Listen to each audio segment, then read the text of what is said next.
വചനാഗ്നി വചനാഗ്നി ആത്മാവിൽ അഭിഷേക വചനാഗ്നി വചനാഗ്നി വചനാഗ്നി ആത്മാവിൽ അഭിഷേക വചനാഗ്നി ദേശങ്ങൾ രാജ്യങ്ങൾ ഗോത്രങ്ങൾ വംശങ്ങളെങ്ങും അറിയട്ടെ വചനാഗ്നി ദേശങ്ങൾ രാജ്യങ്ങൾ ഗോത്രങ്ങൾ വംശങ്ങളെങ്ങും പടരട്ടെ വചനാഗ്നി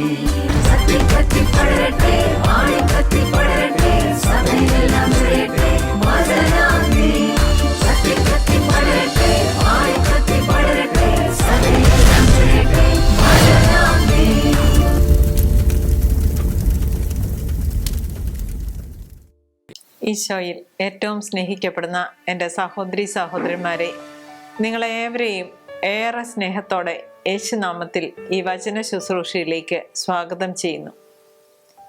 നാം ഇന്ന് ധ്യാനിക്കുന്ന വിഷയം യോഹന്നാന്റെ സുവിശേഷം 20-ാം അധ്യായം 29-ാം തിരുവചനമാണ്. യേശു തോമസിനോട് പറഞ്ഞു, നീ എന്നെ കണ്ടതുകൊണ്ട് വിശ്വസിച്ചു, എന്നാൽ കാണാതെ വിശ്വസിക്കുന്നവർ ഭാഗ്യവാന്മാർ. വിശ്വാസത്തെപ്പറ്റി അനേകം വചനങ്ങൾ നാം ഏവരും ശ്രവിച്ചിട്ടുണ്ട്. എന്നാൽ കർത്താവ് പറയുകയാണ്, കാണാതെ വിശ്വസിക്കുന്നവർ ഭാഗ്യവാന്മാർ. ഒരു അനുഭവ സംഭവത്തിലേക്ക് നിങ്ങളുടെ ശ്രദ്ധ ഞാൻ ക്ഷണിക്കുകയാണ്. എനിക്ക് ഏറ്റവും പ്രിയപ്പെട്ട, വളരെ നല്ല രീതിയിൽ പഠിക്കുകയും ഒരു ജോലിക്കായി ശ്രമിക്കുകയും ഒക്കെ ചെയ്ത ഒരു യുവാവ്, ആത്മീയമായി ഏറെ ഉയർന്ന നിലയിൽ കഴിഞ്ഞുകൊണ്ടിരുന്ന ആൾ, ഏകദേശം 2 വർഷങ്ങൾക്ക് മുമ്പ് എന്നോട് പറയുകയുണ്ടായി, മാഡം, ഞാൻ ഉദ്ദേശിച്ച ഒരു ജോലിക്ക് വേണ്ടിയിട്ട് എത്ര പ്രാർത്ഥിക്കുകയും നോമ്പ് നോക്കുകയും ഏറെ ത്യാഗങ്ങൾ എടുക്കുകയും പ്രാർത്ഥിക്കുകയും ഒക്കെ ചെയ്തു. എൻ്റെ സുഹൃത്തുക്കളെല്ലാം ഏറെ നല്ല നിലയിലുള്ള ഒരു ജോലിയിലേക്ക് പ്രവേശിച്ചെങ്കിലും ഏറെ വിശ്വസ്തയോടെ യേശുവിന് വേണ്ടിയിട്ട് നിലകൊണ്ടിരുന്ന എനിക്ക് മാത്രം എന്താണ് നല്ല ഒരു ഭാവി ഇല്ലാത്തത്? വളരെയേറെ ജോലി സാധ്യതകളുള്ള, ഏറെ പരീക്ഷകൾക്ക് അറ്റൻഡ് ചെയ്യുകയും അതിലെല്ലാം നല്ല രീതിയിൽ തന്നെ പെർഫോം ചെയ്യുകയും ഒക്കെ ചെയ്തു. എന്നിട്ടും ഒന്ന് യഥാസ്ഥാനത്താകാൻ എനിക്ക് ഇതുവരെ സാധിച്ചില്ലല്ലോ. എൻ്റെ പ്രായത്തിലുള്ള യുവതി യുവാക്കന്മാർ എല്ലാവരും തന്നെ നല്ല ഒരു ജോലിയിൽ സ്ഥിരപ്പെടുകയും ഒരു കുടുംബ ജീവിതത്തിലേക്ക് പ്രവേശിക്കുകയും ചെയ്തു.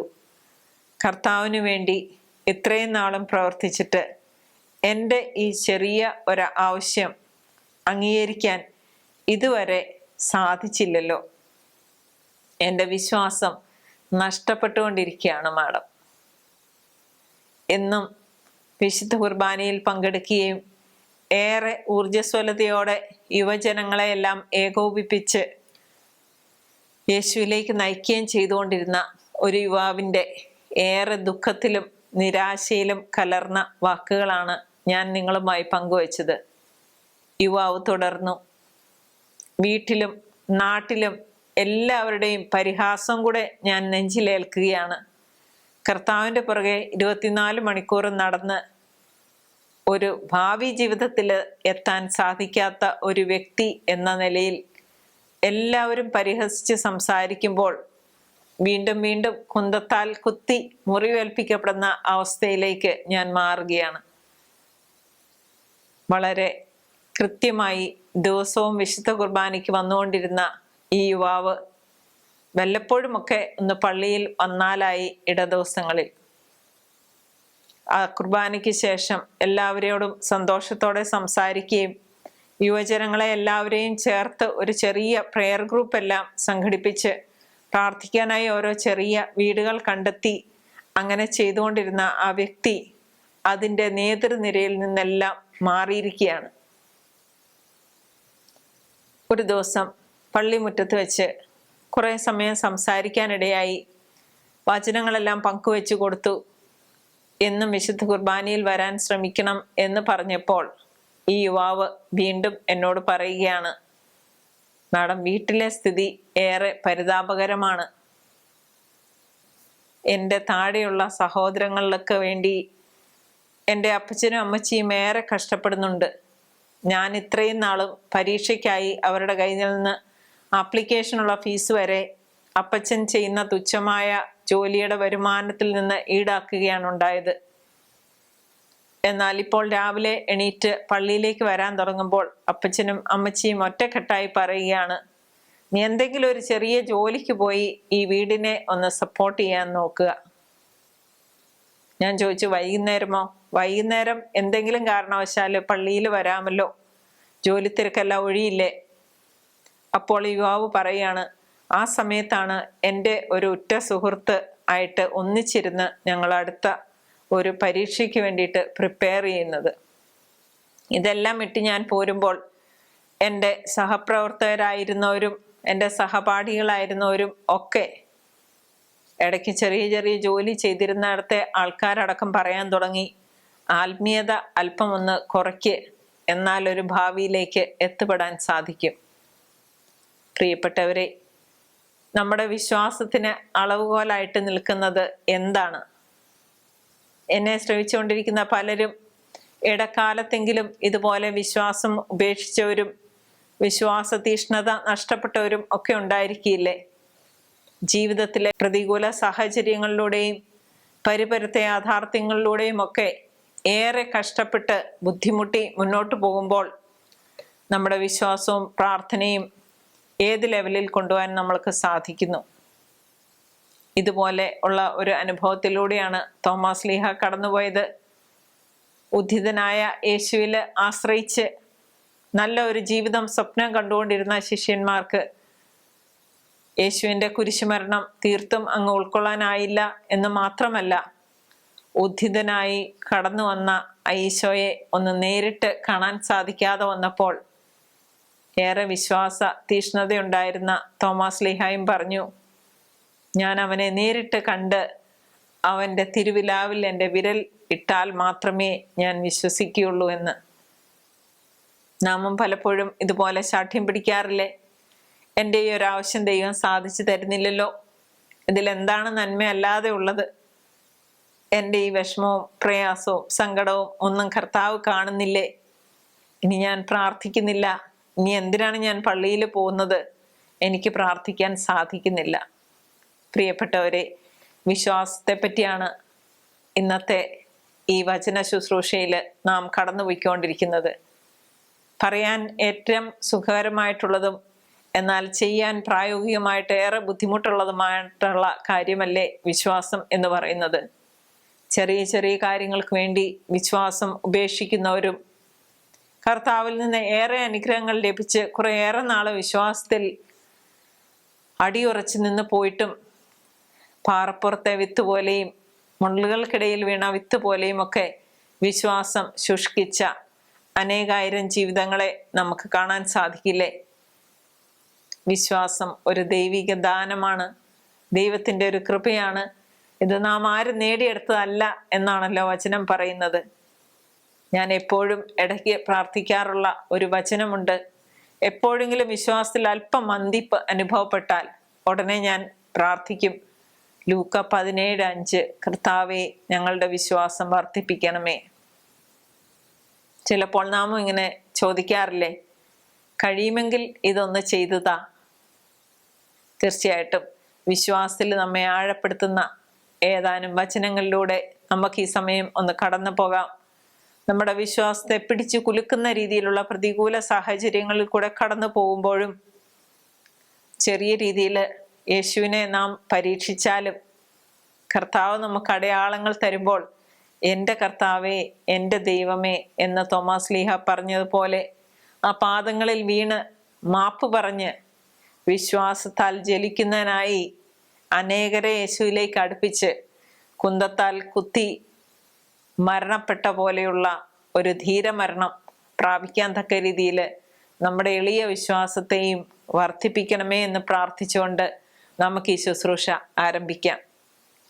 ഇതുമായിട്ട് ബന്ധപ്പെട്ട ഏതാനും വചനങ്ങളിലൂടെ നമുക്കൊന്ന് കടന്ന് ചിന്തിക്കാം. ആദ്യമായി ഹെബ്രായർക്ക് എഴുതിയ ലേഖനം 11-ാം അധ്യായം മുഴുവനും വിശ്വാസത്തെ പറ്റി പറയുന്ന കാര്യങ്ങളാണ്. എന്താണ് വിശ്വാസം എന്ന് ഒരു നിർവചനം ചോദിച്ചാൽ നമുക്ക് ഏവർക്കും പറയാൻ പറ്റും. ഒന്നാമത്തെ തിരുവചനം ഹെബ്രായർ 11:1. വിശ്വാസം എന്നത് പ്രത്യാശിക്കുന്നവ ലഭിക്കുമെന്ന ഉറപ്പും കാണപ്പെടാത്തവ ഉണ്ട് എന്ന ബോധ്യവുമാണ്. തീർച്ചയായും നാം പ്രാർത്ഥിക്കുമ്പോൾ എങ്ങനെയാണ് പ്രാർത്ഥിക്കാറുള്ളത്? വിശ്വാസികളുടെ പിതാവാണ് അബ്രഹാം എന്ന് നാം എല്ലാവരും അംഗീകരിക്കുന്ന കാര്യമാണ്.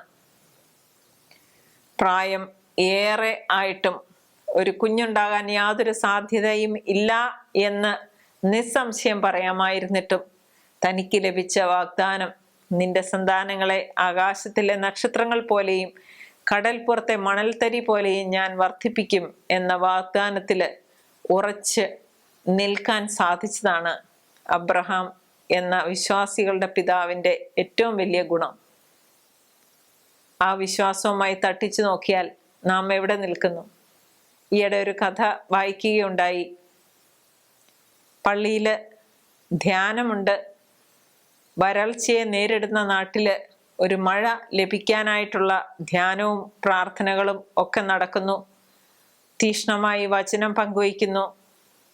ഇടവകയിലെ ജനങ്ങളും നാട്ടിലെ എല്ലാ ജനങ്ങളും വരൾച്ച കൊണ്ട് പൊറുതിമുട്ടി പ്രാർത്ഥിക്കാനായി, മഴയ്ക്ക് വേണ്ടി പ്രാർത്ഥിക്കാനായിട്ട് പോയതിൻ്റെ 3-ാമത്തെ ദിവസം കർത്താവ് ആകാശം തുറന്ന് മഴ വർഷിക്കുമെന്നും തൻ്റെ വിളവുകളും ആടുമാടുകളും കൃഷിസ്ഥലങ്ങളും എല്ലാം പുഷ്ടിപ്പെടുമെന്നും എല്ലാം നിയോഗം വെച്ച് ധ്യാനത്തിനായിട്ട് പോയപ്പോൾ ഒരു കുട്ടി മാത്രം കുട എടുത്തുകൊണ്ട് പോയി എന്നാണ് കഥ പറയുന്നത്. ഉറച്ച വിശ്വാസം എത്ര പേർക്ക് ഉണ്ടായിട്ടുണ്ട്? നമുക്ക് നിവചന ശുശ്രൂഷയിലൂടെ കടക്കും തോറും കർത്താവേ, ഞങ്ങളുടെ വിശ്വാസം വർദ്ധിപ്പിക്കണമേ എന്ന് മനസ്സിൽ ഇടയ്ക്ക് പ്രാർത്ഥിച്ചുകൊണ്ടേയിരിക്കാം. വീണ്ടും ഹെബ്രായർക്ക് എഴുതിയ ലേഖനം 11-ാമത്തെ അധ്യായത്തില് നമുക്ക് കാണാൻ സാധിക്കും വിശ്വാസം മുറുകെ പിടിച്ച കുറേ വ്യക്തിത്വങ്ങളുടെ പേരുകൾ. വിശ്വാസം മൂലം ആബേൽ കായന്റേതിനേക്കാൾ ശ്രേഷ്ഠമായ ബലി ദൈവത്തിന് സമർപ്പിച്ചു. അതിനാൽ അവൻ നീതിമാനായി അംഗീകരിക്കപ്പെട്ടു. അവൻ മരിച്ചെങ്കിലും തൻ്റെ വിശ്വാസത്തിലൂടെ ഇന്നും സംസാരിക്കുന്നു. വിശ്വാസം മൂലം ഹെനോക്ക് മരണം കാണാതെ സംവഹിക്കപ്പെട്ടു. ദൈവം അവനെ സംവഹിച്ചതുകൊണ്ട് പിന്നീട് അവൻ കാണപ്പെട്ടുമില്ല. അപ്രകാരം എടുക്കപ്പെടുന്നതിന് മുമ്പ് താൻ ദൈവത്തെ പ്രസാദിപ്പിച്ചുവെന്ന് അവന് സാക്ഷ്യം ലഭിച്ചു. നോക്കുക, വിശ്വാസത്തിൽ ആഴപ്പെടുന്നവരുടെ പേര് സുവിശേഷത്തിൽ ആലേഖനം ചെയ്യപ്പെട്ടിരിക്കുകയാണ്. വീണ്ടും വിശ്വാസം മൂലമാണ് നോഹ അന്ന് വരെ കാണപ്പെടാതിരുന്നവയെ പറ്റി ദൈവം മുന്നറിയിപ്പ് കൊടുത്തപ്പോൾ വീട്ടുകാരുടെ രക്ഷയ്ക്ക് വേണ്ടി ഭയഭക്തിയോടെ പെട്ടകം നിർമ്മിച്ചത്. ഇതുമൂലം അവൻ ലോകത്തെ കുറ്റം വിധിക്കുകയും വിശ്വാസത്തിൽ നിന്നുളവാകുന്ന നീതിയുടെ അവകാശിയാവുകയും ചെയ്തു. നോക്കുക, പരിശുദ്ധ അമ്മയുടെ ഉദാഹരണം നമ്മുടെ ഏവരുടെയും മുമ്പിലുണ്ട്. കന്യക ഗർഭം ധരിച്ച് പുത്രനെ പ്രസവിക്കും എന്ന് പറഞ്ഞപ്പോൾ ഇതെങ്ങനെ സംഭവിക്കും എന്ന് ചോദിച്ചെങ്കിലും അടുത്ത നിമിഷം ഇതാ കർത്താവിൻ്റെ ദാസി, നിന്റെ വചനം പോലെ എന്നിൽ നിറവേറട്ടെ എന്ന അനുസരണത്തോടെയുള്ള വിശ്വാസമാണ് പരിശുദ്ധ അമ്മ നമുക്ക് മുമ്പിൽ കാഴ്ചവെക്കുന്നത്. പ്രിയപ്പെട്ടവരെ, വിശ്വാസവുമായി ബന്ധപ്പെട്ട ഏതാനും വചനങ്ങളിലൂടെ നമുക്കൊന്ന് കടന്നു പോകാം. പുറപ്പാടിന്റെ പുസ്തകം 4-ാം അധ്യായം 30-ാം വചനം ഇങ്ങനെ പറയുന്നു: കർത്താവ് മോശയോട് പറഞ്ഞ കാര്യങ്ങളെല്ലാം അഹറോൻ ജനത്തോട് വിവരിക്കുകയും അവരുടെ മുമ്പിൽ അടയാളങ്ങൾ പ്രവർത്തിക്കുകയും ചെയ്തു. ജനം വിശ്വസിച്ചു. എന്നെയും നിങ്ങളെയും പോലെയുള്ള സാധാരണ ജനങ്ങളെല്ലാം അത്ഭുതങ്ങളും അടയാളങ്ങളും കാണുമ്പോൾ മാത്രമാണ് വിശ്വസിക്കുക എന്ന് യേശുവിന് അറിയാമായിരുന്നു. വീണ്ടും ഇങ്ങനെ പറയുന്നു, യോഹന്നാന്റെ സുവിശേഷം 2-ാം അധ്യായം 23-ാം വചനം: പെസഹ തിരുനാളിന് അവൻ ജെറുസലേമിലായിരിക്കുമ്പോൾ പ്രവർത്തിച്ച അടയാളങ്ങൾ കണ്ട് വളരെ പേർ അവൻ്റെ നാമത്തിൽ വിശ്വസിച്ചു. കാണുകയും കേൾക്കുകയും ചെയ്യുമ്പോഴാണല്ലോ സാധാരണക്കാരായ നമുക്കെല്ലാവർക്കും വിശ്വാസം എന്ന പുണ്യത്തിൽ അടിയുറയ്ക്കുന്നത്. യോഹന്നാന്റെ സുവിശേഷം 4-ാം അധ്യായം 39-ാമത്തെ വചനം ഇങ്ങനെ പറയുന്നു: സമരിയാക്കാരി സ്ത്രീയാണ് പറഞ്ഞത്, ഞാൻ ചെയ്തതെല്ലാം അവൻ എന്നോട് പറഞ്ഞു എന്ന ആ സ്ത്രീയുടെ സാക്ഷ്യം മൂലം പട്ടണത്തിലെ സമരിയാക്കാരിൽ അനേകർ അവനിൽ വിശ്വസിച്ചു. നാം ഇങ്ങനെയാണല്ലോ. ധ്യാനങ്ങൾക്കും ദേവാലയങ്ങളിലും എല്ലാം തടിച്ചു കൂടുമ്പോൾ അത്ഭുതങ്ങളുടെയും സാക്ഷ്യങ്ങളുടെയും പട്ടിക കൂടിക്കൊണ്ടിരുന്നാൽ നമുക്കും കുറച്ചൊക്കെ വിശ്വാസം വരും. ശരിയല്ലേ? വീണ്ടും യോഹന്നാൻ 4:41, അവന്റെ വചനം ശ്രവിച്ച മറ്റു പലരും അവനിൽ വിശ്വസിച്ചു. വചനം ശ്രവിക്കുമ്പോഴും വിശ്വാസത്തിൽ നാം അടിയുറക്കുകയാണ്. നമ്മുടെ വിശ്വാസത്തെ അല്പം കൂടി ബലപ്പെടുത്തുന്നതാണ് വചന ശ്രവണം എന്ന് വചനം തന്നെ സാക്ഷീകരിക്കുന്നു. യോഹന്നാന്റെ സുവിശേഷം 4:53 ഇങ്ങനെ പറയുന്നു: നിന്റെ മകൻ ജീവിക്കും എന്ന യേശു പറഞ്ഞ ആ മണിക്കൂറിൽ തന്നെയാണെന്ന് മനസ്സിലാക്കിയ പിതാവും കുടുംബം മുഴുവനും വിശ്വസിച്ചു. നമ്മുടെ കുടുംബത്തെ തൊട്ട് ഒരു അത്ഭുതം നടന്നാൽ തീർച്ചയായും നമ്മുടെ കുടുംബം ആഴത്തിൽ വിശ്വസിക്കുന്നത് നമുക്ക് കാണാൻ സാധിക്കും. പക്ഷെ എത്ര നാൾ ആ വിശ്വാസം ആഴത്തിൽ ഉണ്ട് എന്നാണ് നാം ഇന്ന് ആത്മശോധന ചെയ്യേണ്ടത്. വീണ്ടും റോമക്കാർക്ക് എഴുതിയ ലേഖനം 10:17 ഇങ്ങനെ പറയുന്നു: വിശ്വാസം കേൾവിയിൽ നിന്നും, കേൾവി ക്രിസ്തുവിനെ കുറിച്ചുള്ള പ്രസംഗത്തിൽ നിന്നുമാണ്. നാം യേശു ക്രിസ്തുവിനെ പറ്റി പറയുകയും അത് മറ്റുള്ളവർ കേൾക്കുകയും ചെയ്യുമ്പോഴാണ് വിശ്വാസം എന്ന പുണ്യത്തിലേക്ക് അവർ വളരുന്നത്, നടന്നെടുക്കുന്നത് എന്ന് നമുക്ക് കാണാൻ സാധിക്കും. വീണ്ടും യോഹന്നാന്റെ സുവിശേഷം 11:45 മറിയത്തിന്റെ അടുക്കൽ വന്നിരുന്ന യഹൂദരിൽ വളരെ പേർ അവൻ പ്രവർത്തിച്ചത് കണ്ട് അവനിൽ വിശ്വസിച്ചു. യേശുവിന്റെ പ്രവൃത്തികൾ കാണുമ്പോൾ വിശ്വാസം വർദ്ധിക്കുന്നത് നമുക്ക് കാണാൻ സാധിക്കും. ഇത് വെറും ഉപരിപ്ലവമായ വിശ്വാസമാണോ അല്ലയോ എന്നതാണ് സർവപ്രധാനം. വീണ്ടും യോഹന്നാന്റെ സുവിശേഷം 12:42 ഇങ്ങനെ പറയുന്നു: അധികാരികളിൽ പോലും അനേകർ അവനിൽ വിശ്വസിച്ചു. എന്നാൽ സിനഗോഗിൽ നിന്നും ബഹിഷ്കൃതരാകാതിരിക്കാൻ ഫരിസേയരെ ഭയന്ന് അവരാരും അത് ഏറ്റുപറഞ്ഞില്ല. ചിലപ്പോഴെല്ലാം മനുഷ്യ സ്വഭാവം ഇങ്ങനെയല്ലേ? നമുക്ക് ഒരുപക്ഷെ ഹൃദയത്തിൽ നല്ല വിശ്വാസം ഉണ്ടായിരിക്കും, എങ്കിലും മറ്റുള്ളവർ എന്ത് വിചാരിക്കും, നമുക്ക് ലഭിക്കാൻ പോകുന്ന ചെറിയ നേട്ടങ്ങളെല്ലാം നഷ്ടപ്പെടുമോ എന്നെല്ലാം ചിന്തിക്കുമ്പോൾ ഏറ്റുപറയാനും ആ വിശ്വാസം സാക്ഷ്യപ്പെടുത്താനും നാം മടിക്കാറില്ലേ? വീണ്ടും യോഹന്നാന്റെ സുവിശേഷം 20:8 ഇങ്ങനെ പറയുന്നു: അപ്പോൾ കല്ലറയുടെ സമീപത്ത് ആദ്യം എത്തിയ മറ്റേ ശിഷ്യനും അകത്ത് പ്രവേശിച്ച് കണ്ട് വിശ്വസിച്ചു.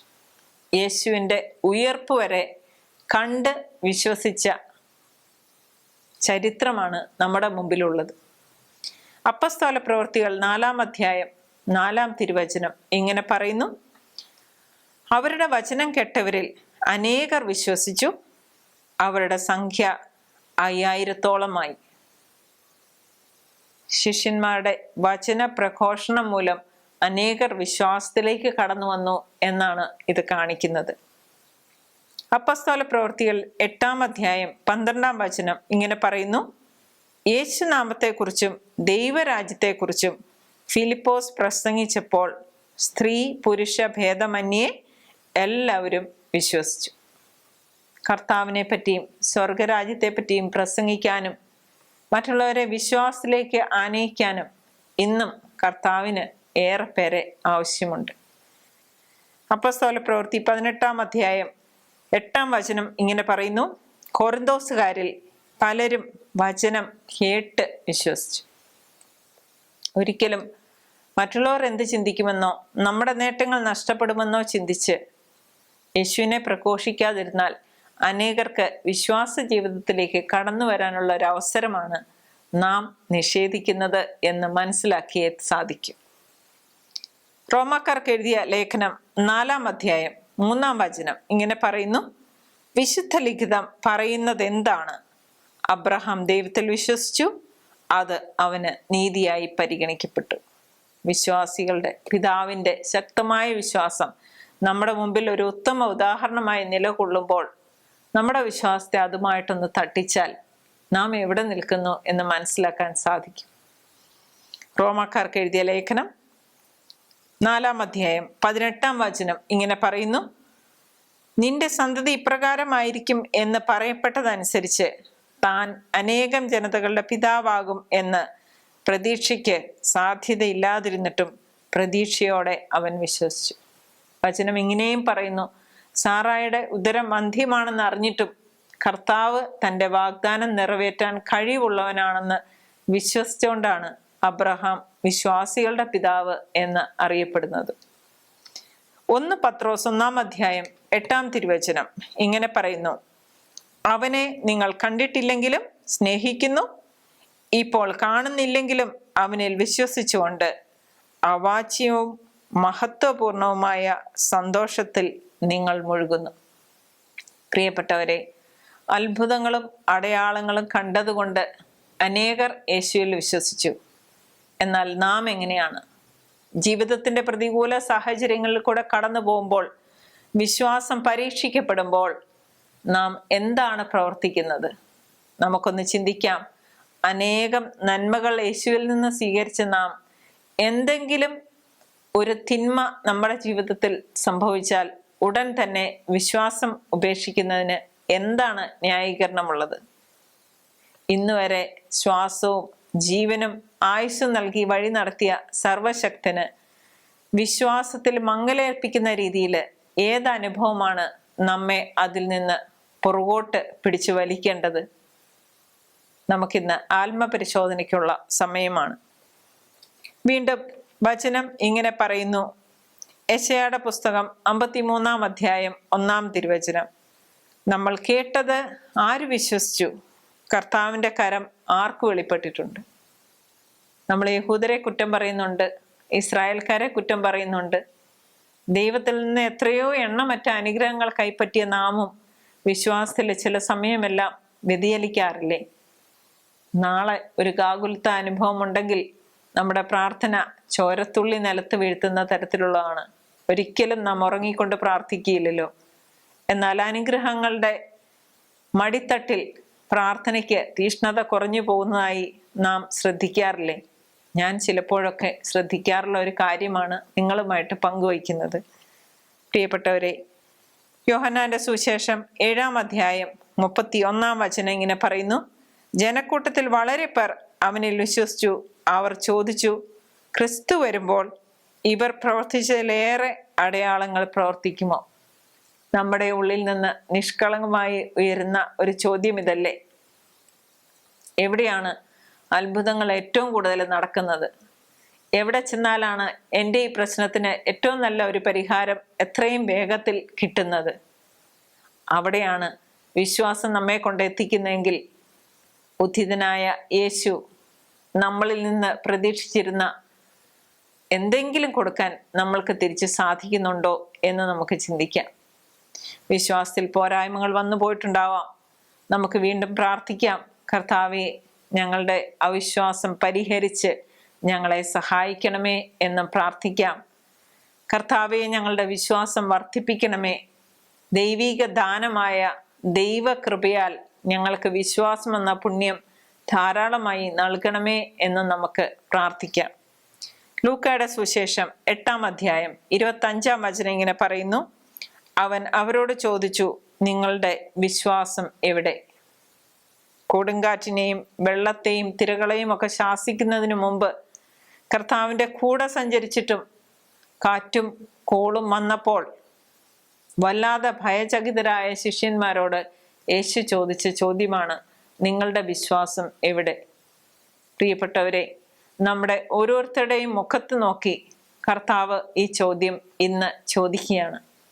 ചില സമയത്ത് വരണ്ട് വെപ്രാളപ്പെട്ട് ആകുലയും ഉത്കണ്ഠയും ഒക്കെയായി പരക്കം പായുമ്പോൾ കർത്താവിൻ്റെ മുഖത്തോട്ട്, അതും ക്രൂശിതനായ കർത്താവിൻ്റെ മുഖത്തോട്ട് ഒന്ന് ശാന്തമായി നോക്കിക്കേ. കർത്താവ് ആ ചോദ്യം നമ്മോട് ചോദിക്കുന്നില്ലേ, നിങ്ങളുടെ വിശ്വാസം എവിടെ? ഇത്ര നാളും നിങ്ങളെ ഒരു കുറവും കൂടാതെ നിങ്ങളുടെ ജീവിതത്തിൽ എണ്ണമറ്റ അത്ഭുതങ്ങൾ സാധ്യമാക്കി തന്നിട്ടും ചെറിയ ഒരു പ്രതികൂല സാഹചര്യം വരുമ്പോൾ നിന്റെ വിശ്വാസം കുലുക്കപ്പെടുന്നുവോ? പ്രിയപ്പെട്ടവരെ, നമുക്ക് കാണാൻ സാധിക്കും, തളർവാദ രോഗിയുടെ സൗഖ്യത്തിൻ്റെ ആ സമയത്ത് കൊണ്ടുവന്നവരുടെ വിശ്വാസം മൂലം അവനെ സുഖപ്പെടുത്തി എന്നാണ് പറയുക. വീണ്ടും നമുക്ക് പല അനുഭവങ്ങളിലൂടെ കാണാൻ സാധിക്കും. തളർവാദ രോഗിയെ കൊണ്ടുവന്നവരുടെ വിശ്വാസം കണ്ട് അവർക്ക് സൗഖ്യം കൊടുത്തു. തൻ്റെ വസ്ത്രാഞ്ചലത്തിൽ സ്പർശിച്ച സ്ത്രീക്ക് കർത്താവ് സൗഖ്യം കൊടുത്തു. അവിടെ എല്ലാം കർത്താവ് പറയുന്ന ഒരു കാര്യമുണ്ട്: ധൈര്യമായിരിക്കുക, നിന്റെ വിശ്വാസം നിന്നെ രക്ഷിച്ചിരിക്കുന്നു. പ്രിയപ്പെട്ടവരെ, നമ്മുടെ വിശ്വാസം എവിടെ എത്തുന്നോ അതുവരെ അനുഗ്രഹങ്ങൾ നമ്മെ തേടിയെത്തും.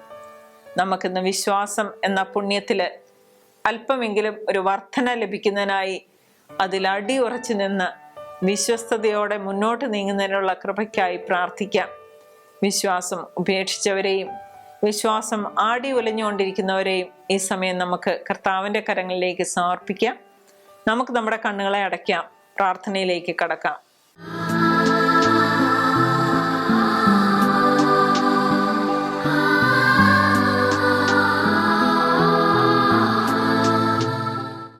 കർത്താവേ, ഞങ്ങൾ ഇന്ന് തോമാസ് ശ്ലീഹായുടെ വിശ്വാസത്തിൻ്റെ ഉദാഹരണം കണ്ട് അങ്ങയുടെ കൂടെ വചനത്തിലൂടെ സഞ്ചരിക്കുകയായിരുന്നല്ലോ.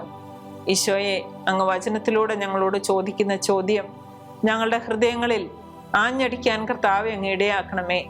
നിങ്ങളുടെ വിശ്വാസം എവിടെ? കർത്താവെ, വിശ്വാസം നഷ്ടപ്പെട്ടവരെയും പ്രതികൂല സാഹചര്യങ്ങളിൽ കൂടെ കടക്കുമ്പോഴെല്ലാം വിശ്വാസത്തിൽ നിന്ന് വ്യതിചലിക്കുന്നവരെയും കർത്താവെ, ഞങ്ങൾ പാപികളാണ്, അങ്ങേ സന്നിധിയിലേക്ക് ഞങ്ങൾ സമർപ്പിച്ചുകൊണ്ട് പ്രാർത്ഥിക്കുന്നു. കർത്താവെ, ജീവിതത്തിൻ്റെ തിക്താനുഭവങ്ങളിൽപ്പെട്ട് വിശ്വാസം തീർത്തും നഷ്ടപ്പെട്ടിരിക്കുന്ന ഏതാനും മക്കളെ കർത്താവെ അങ്ങേ കരങ്ങളിലേക്ക് ഈ സമയം സമർപ്പിച്ചുകൊണ്ട് പ്രാർത്ഥിക്കുന്നു. ഈശോയെ, അങ്ങ് കരുതുന്നവനാണെന്നും അനുഗ്രഹങ്ങളെല്ലാം ഇതുവരെ ജീവിതത്തിൽ വർഷിച്ചവനാണെന്നും തിരിച്ചു മനസ്സിലാക്കി ഈശോയെ ഞങ്ങളുടെ വിശ്വാസം വർദ്ധിപ്പിക്കണമേ എന്നുള്ള പ്രാർത്ഥനയ്ക്ക് ഉത്തരമായി മക്കളെ അങ്ങ് ചേർത്ത് നിർത്തണമേ എന്ന് പ്രാർത്ഥിക്കുന്നു. ഈശോയെ, ശക്തമായ വിശ്വാസം പരീക്ഷിക്കപ്പെടുന്ന എല്ലാ മക്കളെയും ഈ സമയം കർത്താവെ അങ്ങേ കരങ്ങളിലേക്ക് സമർപ്പിക്കുന്നു. ഈശോയെ, ക്യാൻസർ രോഗികളെ പലരും ഞങ്ങളോട് പ്രാർത്ഥന ചോദിച്ചിട്ടുണ്ട്. ഈശോയെ, ഇനി യാതൊരു രക്ഷയുമില്ല എന്ന് പറയുമ്പോൾ പ്രാർത്ഥിക്കാൻ പോലും അവർക്ക് സാധിക്കാത്ത അവസ്ഥയെ കർത്താവെ അങ്ങേ കരങ്ങളിലേക്ക് സമർപ്പിക്കുന്നു. ഈശോയെ, വൃദ്ധരും ഏകാകിയും ഒറ്റപ്പെട്ടവരുമൊക്കെ ആയി കഴിയുന്നവർ, നോക്കാനോ അന്വേഷിക്കാനോ ആരുമില്ലാത്ത മക്കൾ കർത്താവെ സങ്കടങ്ങൾ പറയുമ്പോൾ കർത്താവെ അങ്ങ് അവരുടെ കൂടെ ഉണ്ടെന്ന് അവർക്ക് ബോധ്യം കൊടുക്കണമെന്ന് പ്രാർത്ഥിക്കുന്നു.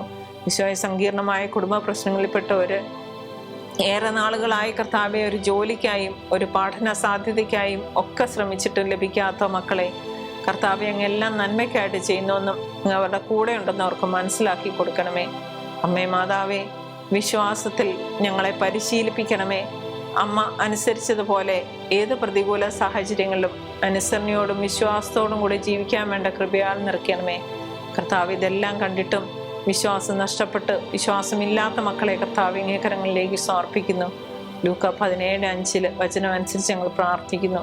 കർത്താവെ, ഞങ്ങളുടെ വിശ്വാസം വർദ്ധിപ്പിക്കണമേ. യേശുവേ നന്ദി, യേശുവേ സ്തുതി, യേശുവേ ആരാധന. ഹല്ലേലൂയ, ആമേൻ.